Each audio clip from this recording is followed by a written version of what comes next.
주실 하나님의 말씀의 제목은 감사함으로 하나님께 나아가라는 말씀의 제목입니다. 이 말씀 선포될 때 우리 모두가 함께 은혜 받는 귀한 시간이 되었으면 좋겠습니다. 잭슨 선교사님이 있었습니다. 잭슨 선교사는 태평양의 작은 군도 중 한 곳에서 선교 활동을 하셨습니다. 선교사니까 선교 활동을 했지 않겠습니까? 그는 맨 처음 가서 몇 년이냐면 7년 동안 한 사람도 전도를 하지 못했어요. 복음화가 되지가 않았습니다. 그래서 그를 보낸 선교 본부에서 그에게 연락을 하였습니다. 뭐라 했냐면 더 이상 희망이 없습니다. 그러니까 돌아오세요 라고 했던 것이에요. 그러나 그 선교사는 그 말에 순응하지 않았죠. 그는 나의 가슴에 아직 주의 빛이 사라지지 않았습니다. 나는 그분의 약속에 대한 확신이 있습니다 라고 답변하였습니다. 그의 말대로 몇 개월이 지나자 열매를 맺기 시작하여서 성공적인 선교 활동을 하게 되었다라는 이야기입니다. 이처럼 하나님을 믿고 의지하는 자에게는 결코 소망이 사라지지 않는 줄로 믿습니다. 우리의 삶은 어떠합니까? 저 여러분의 삶은 어떠한 소망을 품고 있었고 어떠한 소망의 상태에 있습니까? 소망이 있는 삶, 주님을 온전히 신뢰하는 믿음이 있는 삶, 그렇게 승리하는 삶을 살아가는 저 여러분들이 되시기를 예수님의 이름으로 축복합니다. 오늘 말씀에 보니까 절기와 규례에 대한 말씀이 나옵니다. 요단 동편, 이스라엘에 보면 요단강이 있는데 요단 동편에 모압 평지가 있어요. 모압 평지에서 이스라엘 백성들의 인구 개수가 인구 파악이 있은 후에 하나님께서 모세를 시켜서 다시 한번 이스라엘 백성들이 가나안에서 이제 가나안 들어가기 앞서서 가나안에 들어간 후에 지켜야 할 절기와 규례에 대해서 가르치고 있습니다.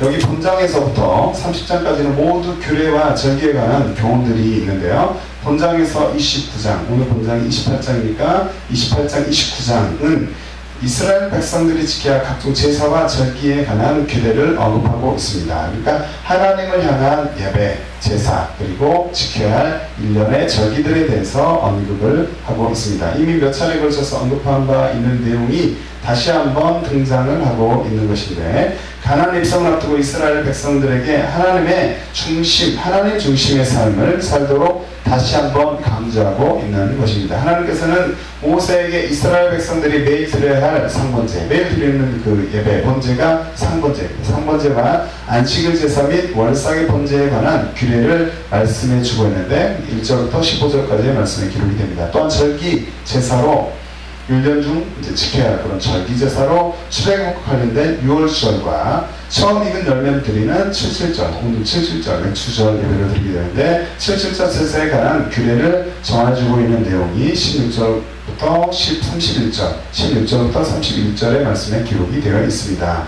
본문으로 들어가 보겠습니다. 첫 번째로 첫 열매를 드리는 날에 관하여서 살펴봅니다. 26절을 중심으로 볼 때 그렇습니다. 하나님은 모세를 통해서, 하나님께서 말씀을 하시는데 모세를 통해서, 지도자인 모세를 통해서 이스라엘 백성들에게 말씀하고 계시는데 무엇을 지키라고 먼저 말씀하시는가? 하나님은 이스라엘 백성들이 77절, 무슨 절이요? 77절을 이름이 재밌죠? 77절을 지키며 하나님 앞에 감사함으로 나오기를 명하셨습니다. 본문의 26절에 있는 말씀을 읽습니다. 시작. 77절 첫 익은 열매를 드리는 날에 너희가 여호와께 새 소재를 드릴 때에도 성회로 모일 것이요 아무 일도 하지 말 것이며 민수기 28장 26절에 말씀합니다. 하나님은 가나안 입성을 앞둔 이스라엘 백성들이 하나님 중심의 삶을 살기를 원하셨습니다. 그래서 하나님께 예배함으로 나오기를, 절기를 지키면서 절기 동안 하나님을 높이며 하나님 앞에 나오기를 원했던 것입니다. 그리고 그들이 감사의 제사로 나오기를 원하셨던 것입니다. 77절이라는 것은 무엇이냐? 히브리어로 보니까 하그 샤부트입니다. 영어로 보면 Feast of Weeks입니다. 이스라엘 백성들이 초막절, 유교절은 무교절이라고도 부르죠. 77절은 또 세 가지의 이름이 있습니다. 오순절, 맥주절, 초실절이 있는데, 그러니까 초막절, 유월절, 77절 이 세 가지의 절기를 이스라엘 백성들이 지켰습니다. 77절은 그 중에 이제 하나인 77절이죠. 77절이 이스라엘 백성 히브리인의 3대 축제 중에 하나입니다.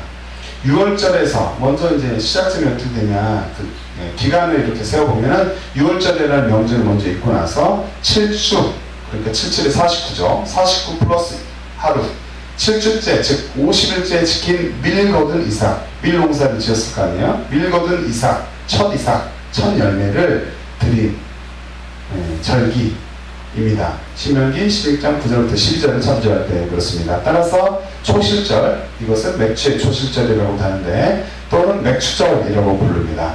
미슈나 그리고 탈무드의 기록이 보면은 이 절기를 아체레스, 그리고 영어로는 터미네이션, 종료를 뜻하는 터미네이션, 이런 뜻으로 부르고 있습니다. 그것은 50일간을 걸치는 6월절 기간이 이 절기, 축일로서 끝나는 것을 의미합니다. 이제 마감이 된다, 6월절이 마무리가 된다라는 의미죠. 유대교에서 6월절부터 시작했던 시작된 그 시간들이 이제 마무리가 되는 그 시점이죠. 유대교에서는 이 날을 시내산에서 율법을 받은 날로 지켰습니다. 그들은 6월절을 유대 국민의 탄생, 6월절은 또 하나의 절기였잖아요. 그리고 77절인데 오늘은 77절을 그들의 종교의 탄생일로 중시하고 있습니다. 원래는 농업적인 축제일이었는데 율법 부여라는 역사적 의미를 가지게 되었고 중요한 절기가 되었습니다. 신약으로 올 때 헬레니즘 시대에는 오순절, 마가의 다락방 사건이 있죠. 오순절로 부르게 되었습니다. 그래서 오늘의 77절은 오순절, 맥추절, 초실절, 이런 세 가지의 다른 이름을 또 가지고 있다. 똑같은 날인데 이런 다른 절로 부른다라고 기억을 하면 되겠습니다. 이스라엘 백성들은 최대 축제인 초막절 외에도 두 번의 감사절기로, 절기 중에 이제 최대 축절이 있었는데 초막절이었잖아요. 근데 그 외에도 감사절기가 두 번이 있게 되는데 그 중에 하나가 오늘의 맥주의 초실절, 그리고 추수감사절, 돌아올 추수감사절이 되겠습니다. 출애굽기 말씀에 보면 이렇게 기록을 하고 있습니다. 출애굽기 34장 22절 말씀에 보니까 77절 곧 맥추의 초실절을 지키고 가을에는 수장절을 지키라 라고 기록을 하고 있습니다. 또 신명기에 보니까 맥추감사절인 77절을 이렇게 기록합니다. 신명기 16장 9절부터 11절의 말씀을 함께 읽습니다. 화면을 보고 읽겠습니다. 시작. 7주를 계수할지니 곡식의 낫을 내는 첫날부터 7주를 계시하여 내 하나님 여호와 앞에 77절을 지키되 내 하나님 여호와께서 내게 복을 주신 대로 내 힘을 다하여 자원하는 예물을 드리고 너와 내 자녀와 노비와 내 성중에 관한 레비인과 및 너희 중에 있는 객과 고아와 과부가 함께 내 하나님 여호와께서 그 이름을 두시려고 택하신 곳에서 내 하나님 여호와 앞에 즐거워할지니라. 신명기 16장 9절부터 10절에 말씀합니다. 곡식을 곡식에다가 낫을 내는 첫날부터 7주, 그러니까 6월절쯤이죠. 그때부터 7주를 세워서 하나님 앞에 77절을 지켰던 것입니다. 이때는 하나님께서 복을 주신 대로 힘을 다해 예물을 드렸고, 그리고 하나님은 누가 함께 기뻐하라고 하시냐면 객, 소외된 자죠. 고아, 과부, 사회 변방에 있는 이들과 함께 여호와 앞에서 즐거워하라 라고 명하십니다. 이 시대를 살아가는 우리는 언제나 하나님께 감사하는 삶을 살아야 합니다. 우리는 비록 그때 사람은 아니고 그때의 절기를 기억하면서 예배자로서 기독교 크리스천으로서 이 절기를 교회적으로 지키고 있지만 언제나 감사하는 삶을 우리가 살아야 되며 특별히 이 절기 동안 감사를 기억하면서 하나님께 예배해야 할 것입니다. 특별히 이스라엘 백성들이 하나님께서 베푸신 은혜와 복을 기억하며 감사하였잖아요. 그렇게 나아갔듯이 우리 또한 언제나 감사하는 삶을 살아야 하는 줄로 믿습니다. 특별히 맥추 감사절을 지키면서 하나님 앞에 감사함으로 나가는 우리 모두가 되어야 할 줄로 믿습니다. 두 번째로 보니까 향기로운 번제로 드림에 관해서 살펴봅니다. 27절 말씀 중심으로 볼 때 그렇습니다. 하나님은 77절을 지키는 이스라엘 백성들에게 무엇을 가지고 나아갈 것을 말씀하셨는가? 하나님은 이스라엘 백성들이 향기로운 번제로 나아올 것을 말씀하십니다. 민수기의 본문의 말씀 화면을 보고 있습니다. 시작. 수송아지 2마리와 순양 1마리와 1년 된 순양 7마리로 여호와께 향기로운 번제를 드릴 것이며. 아멘. 수송아지 2마리, 순양 1마리, 동물이죠. 제물입니다. 1년 된 순양 7마리를 가지고 여호와께 번제로 나오라 라고 그때 당시에 이스라엘 백성들에게 명하고 계십니다. 번제로 나와라. 번제에 대해서 잠깐 살펴보면 번제는 히브리어로 올라입니다. 그리스어로는 브리스는 좀 어렵고 영어로 보면 burnt offering입니다. 영어로는 burnt offering. 이는 희생 제물로서의 동물을 제단 위에서 제단에 거룩한 불로 태워서 희생 제물 전부가 연기가 되어서 연기로 하늘에 올라감으로써 예배자의 마음이 하나님께 바쳐짐을 상징하는 가장 중요한 제사 방법의 하나였습니다. 이 제사는 유목민 사이에 있어서 최고의 제사 중 하나였습니다. 셈족에 의해서 일반화되었고 구약의 족장들 이후에 하나님께 드리는 특별한 전소의 희생 제사가 되었습니다. 전소의 제물로 불리고 있는 대로 이 특징은 전부 하나님께 드려지는 데 있습니다. 모두가 다 하나님께 드려져요. 하지만 다만 레기 7장 8절에 의하면 동물의 가죽은 누가 가져갈 수 있느냐? 제사장에게 주어졌습니다. 다 하나님께 드려지는데 가죽은 제사장이 가져갈 수 있었다. 그러므로 이 제물은 때로 온전한 제물로 불립니다. 전부 드려질 희생 제물로 불려집니다. 번제가 그렇다는 거죠. 이 전소의 제물을 드리는 방법에 대해서 레기 1장에 상세하게 기록을 하고 있는데 번제 방법을 보면 이렇습니다. 동물을 가져오잖아요. 동물이 뭐였냐? 소, 양, 염소의 수컷에 온전한 것이어야 했다. 수컷에 온전한 것을 드렸죠. 하나님께 흠이 없는 것으로 좋은 것을 수컷으로 드렸습니다. 동물을 드리는 사람은 이 동물의 머리에 손을 얹습니다. 손을 동물의 머리에 얹고서 그 후 연락되어서 속죄가 됩니다. 이어서 그는 제단 곁에서 그 동물을 잡게 되고 제사장들은 그 피를 제단의 주위에 피를 이렇게 뿌린 다음에 이 피는 생명이 되었고 이 피는 하나님께만 속한 것이 됐습니다. 가죽을 벗기고 몇 부분을 잘라 나누게 됩니다. 이렇게 해서 희생제물의 내장과 정강이 발은 물로 씻겨졌고 머리와 지방과 함께 전부가 제단 위에서 불이 태워지게 되다. 이것이 바로 번제입니다. 이 희생제물이 새다. 근데 어떤 일들은 새를 가져오는 경우에 작은 물건이죠. 작은 동물입니다. 새일 경우에는 뭘 가져왔냐? 산비둘기 그리고 지비둘기를 사용하였습니다. 이 경우에는 손을 얹거나 동물이면 이렇게 손을 얹는데 손을 얹거나 목을 따거나 하는 일을 하지 않고 그 머리를 비튼다.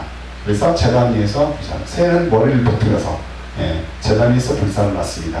형편에 따라서 새의 번제는 고가의 소의 희생제물 그리고 보통 사람이 하는 보통 사람은 양이나 염소 희생제물을 가졌는데 이제 새 같은 경우는 그것을 이제 못 가져온 사람들이 대신 이제 그것을 대신하는 거죠. 염소 희생제물과 소 희생제물을 대신하여서 새 번제가 올려지기도 하였습니다. 하나님은 이스라엘 백성들이 이와 같이 번제로 자신 앞에 감사함으로 나아와라 라고 명하고 계십니다.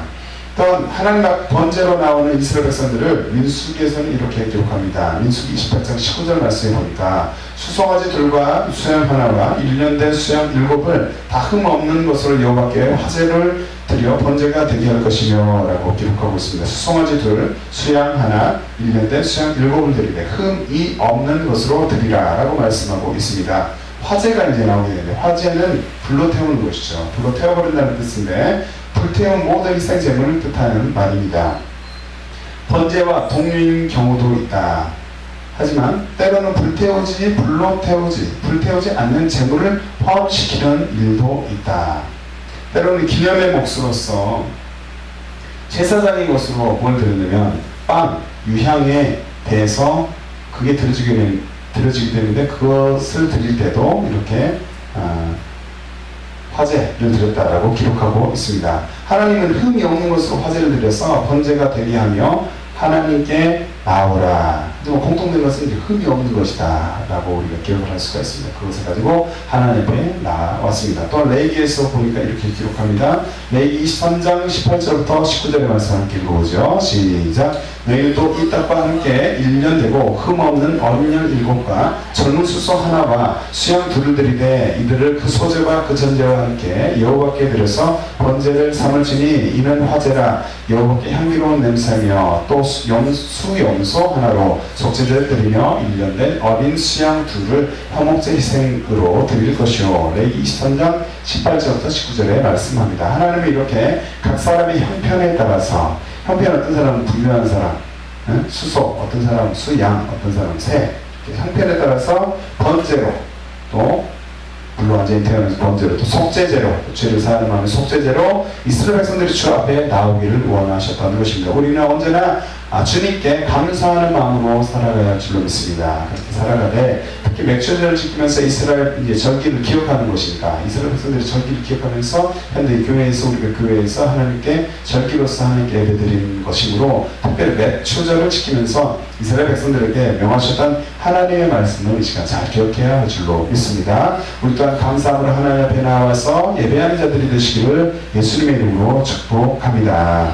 세 번째로 소재를 드림에 관해서 살펴봅니다. 29절부터 28절부터 29절의 말씀을 볼 때 그렇습니다. 하나님이 이스라엘 백성들이 번제 외에도 어떠한 것들을 가지고 나오기를 원하셨는가? 하나님이 이스라엘 백성들이 소재로 나오기를 원하셨습니다.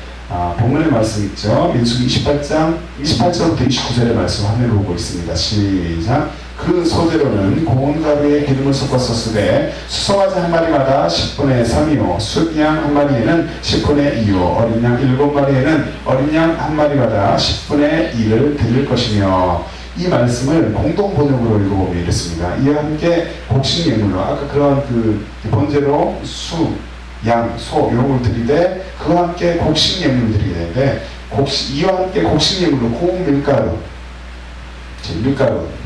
그러니까 이제 동물이 아니라 식물입니다. 식물. 고운 밀가루를 기름으로, 그들은 게 아니라 기름으로 반죽하여서 바쳐야 한다. 중송아지, 중간쯤 되는 송아지인 것 같은데 중송아지 수놈 한 마리에 10분의 3 에바, 기름의 당이 22리터입니다. 에바는 10분의 3, 그러니까 22 곱하기 10분의 3, 10분의 3 에바, 수양 한 마리에 10분의 2 에바, 어린 수양 7마리에는 한 마리마다 10분의 1 에바씩 바쳐한다 라고 공동번역을 좀 더 쉽게 풀어서 기록을 합니다. 에바를 살펴보면, 에바에 대해서 잠깐 알아보면 에바는 바구니라는 뜻입니다. 바구니에 넣은 물건의 양이 단위의 명칭이 된 경우입니다. 즉 에바란 곡물이라 하면 밀가루, 보리, 곡식, 볶은 곡식 등을 말하는데 곡물이나 고체 양을 측정하는 데 사용하는 측량기구 혹은 단위가 됩니다. 그래서 1에바는 약 아까 말씀드린 것처럼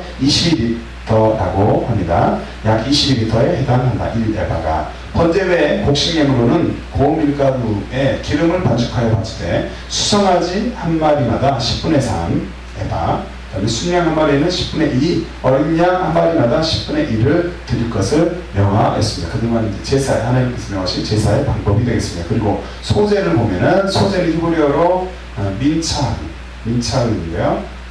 그리고 용어는 cereal offering입니다. 이는 주로 피 없는 곡류를 주체로 한 예물을 가리킨다.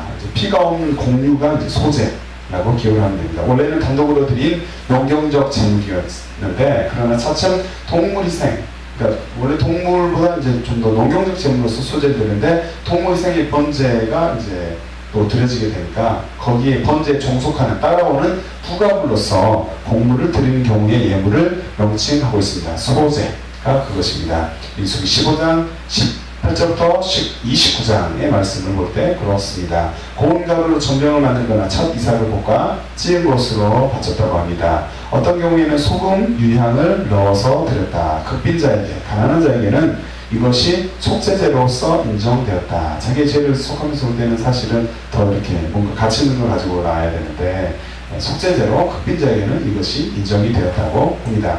그것은 어떠한 가난한 사람을 위해서도 하나님께 가까이 나아가는 길이 열려있다라고 우리가 이해를 할 수가 있겠습니다. 가난한 자가 하나님 앞에 못 나오면 되겠습니까?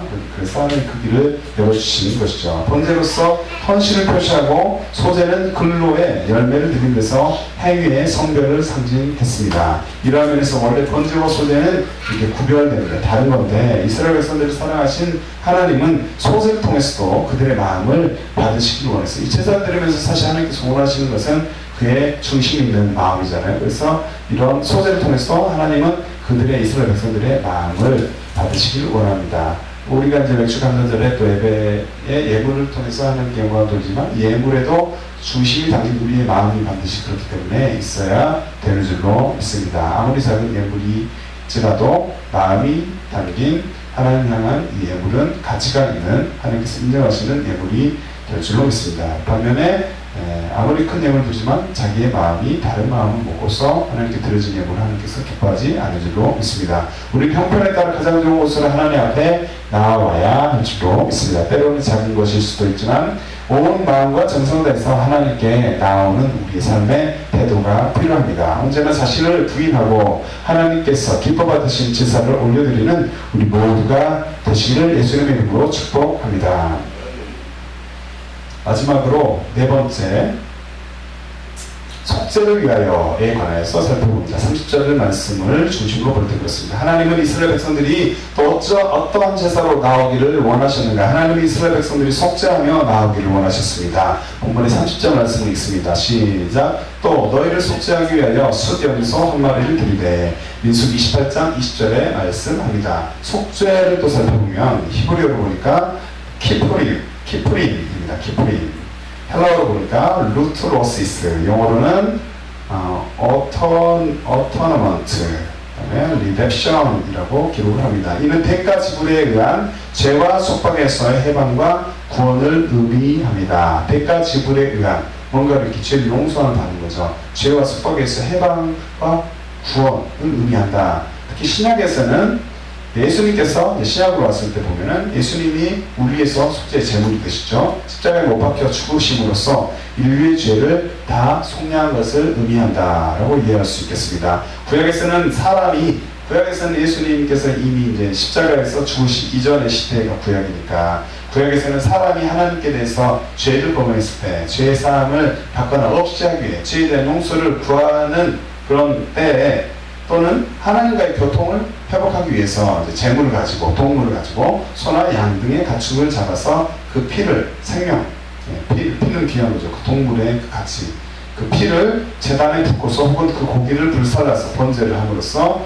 드려서 대신 속죄, 자신의 죄를 용서함을 받게 됐습니다. 출애굽기 29장 1절부터 28절, 36절, 레위기 4장 20절부터 35절 말씀을 참조할 때 그렇습니다. 우리는 나를 위해, 이제 신약시대에 살고 있잖아요. 예수님의 십자가에 보혈의 은혜를 살고 있는 우리인데, 우리는 나를 구원해 주신, 저 여러분을 구원하신 예수 그리스도께 감사해야 합니다. 나를 구원해 주신 주님의 은혜에 늘 감사하는 믿음을 가져야 합니다. 우리는 죄로 마땅히 죽어야만 하는데 그 죄를 속량하신 분이 예수 그리스도, 자신의 생명을 아끼지 않고 십자가에서 죽기까지 우리를 사랑함으로써 하나님께 그 허락하셔서 우리가 또 그 피로 말미암아 죄 용서함을 받게 된 것입니다.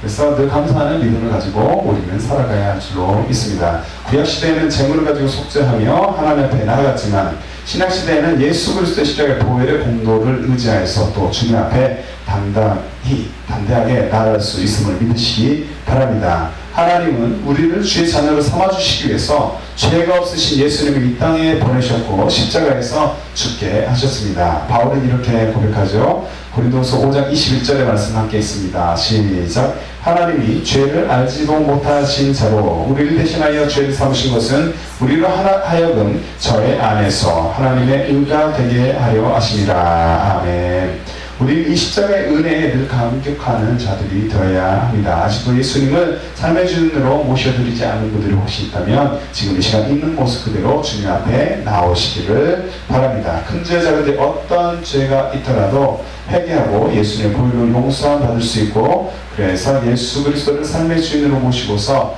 천국을 확신한 천국 백성의 삶을 살아갈 수 있음을 기억하시기 바랍니다. 뿐만 아니라 삶에 어떤 문제라도, 우리가 문제가 있다면, 문제가 있는 자들이 있다면 문제라도 주님 앞에 가지고 나와서 해결받을 수 있음을 믿으시기 바랍니다.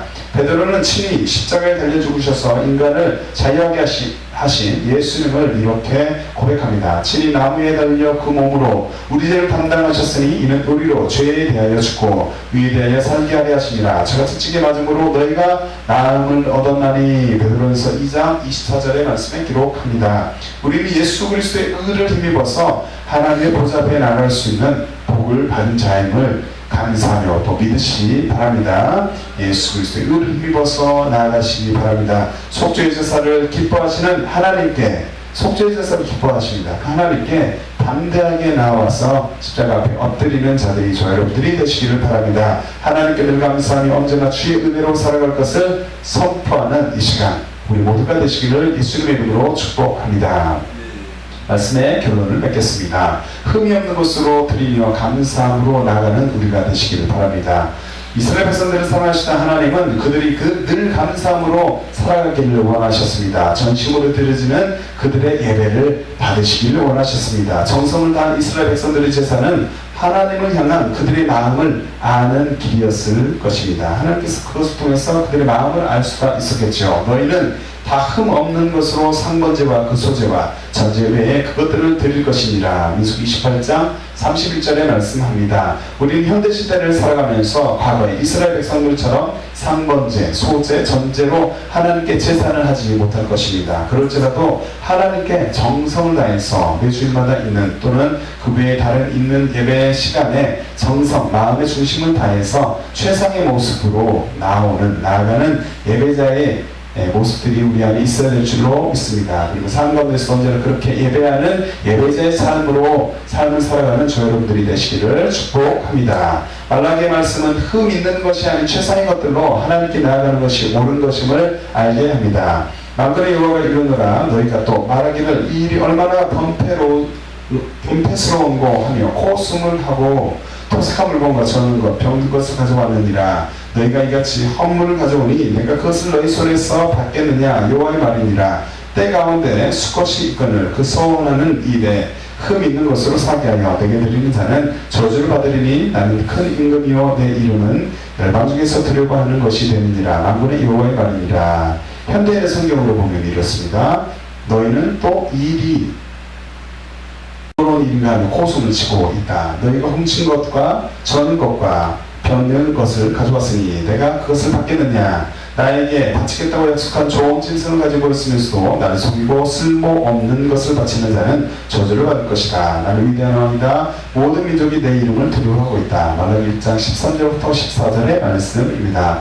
우리는 하나님의 구원의 계획 속에서 죄인인 나의 영혼, 저 여러분의 영혼을 살리기 위해 일어났던 십자가의 사건을 기억하며 성부, 성자, 성령 하나님께 감사와 영광을 올려드리는 삶을 살 것을 이 시간 결단하시기 바랍니다. 결단해야 하는 줄로 믿습니다. 베드로 사도는 우리를 하나님 앞으로 인도하시기 위해 십자가에 매달려 죽으시며 사랑을 보여주신 예수님을 이렇게 기록합니다. 그리스도께서 한 번 죄를 위하여 주사 의인으로서 불의한 자를 대신하셨으니 이는 우리를 하나님 앞으로 인도하려 하심이라. 육체로는 죽임을 당하시고 영으로는 살리심을 받으셨으니. 베드로전서 3장 18절에 말씀합니다. 우리는 위대하신 왕, 만왕의 왕이신 하나님께 온 마음과 정성을 다해서 예배하는 삶을 살 것을 시간 결단하고 그렇게 살아갈 수 있도록 성령님을 의지하여서 기도해야 할 줄로 믿습니다. 나를 구원해주신 분, 나의 영을 살리신 분, 나의 삶을 푸른 초장, 쉴만한 물가로 인도해 주실 주님께 감사함으로 나아가는 우리 모두가 되시기를 예수님의 이름으로 축복합니다. 네. 함께 찬양하고 기도하도록 하겠습니다. 모든 상황 속에서 주를 찬양하는 삶, 언제나 감사함으로 나아가는 우리가 되기를 원하는 마음으로 모든 상황 속에서 이 찬양을 하고 나서 그러한 삶을 살 수 있도록 어떤 상황 가운데서도 늘 하나님께 감사와 찬양으로 나아가는 삶을 살 수 있도록 지금 우리를 붙들어 주시옵소서. 그런 교회와 삶과 가정이 되게 도와주시옵소서. 함께 찬양 후에 기도하도록 하겠습니다.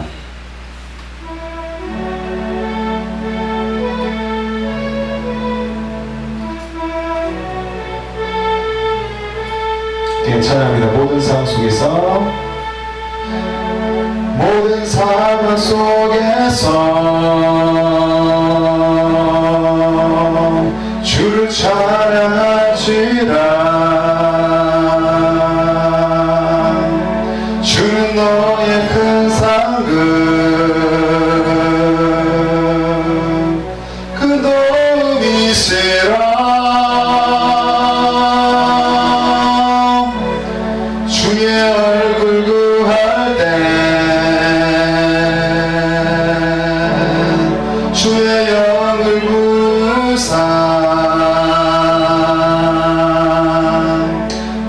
사랑 안에서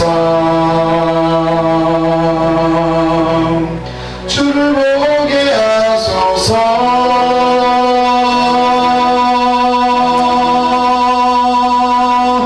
내 영혼이 확정되었사오니 믿음에 눈들어 주를 바라봅니다.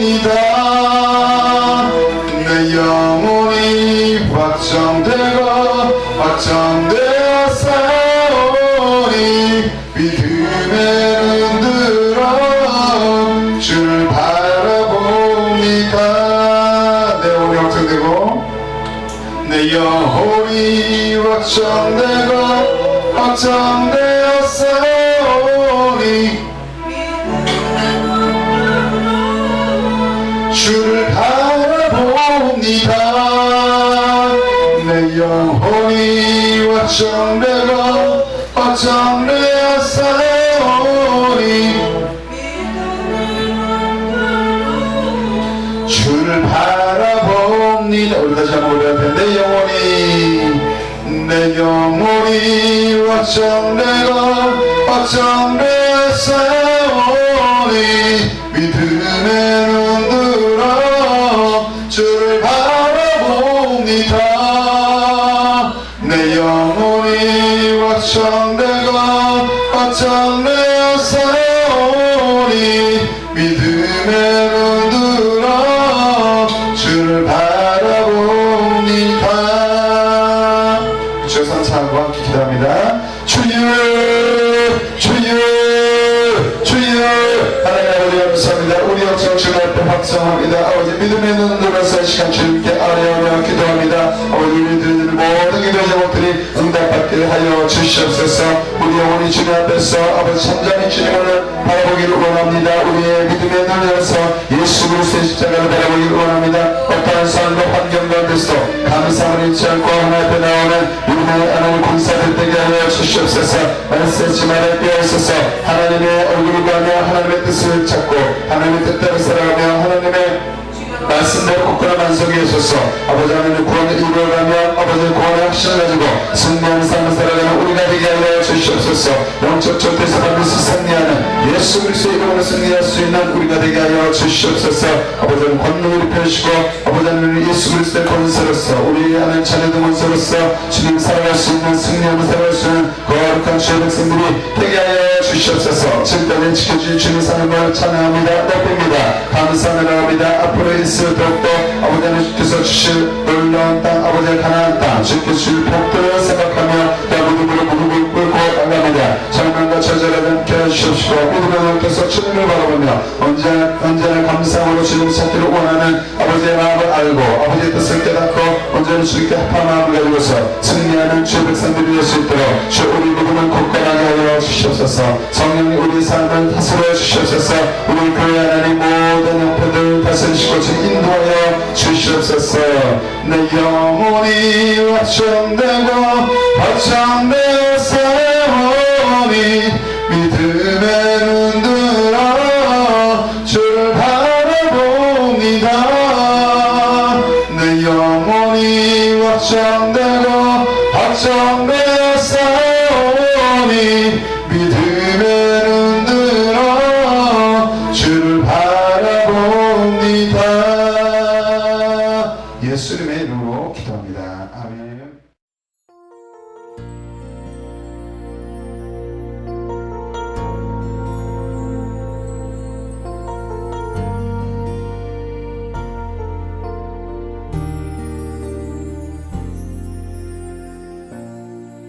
하늘의 문을 여소서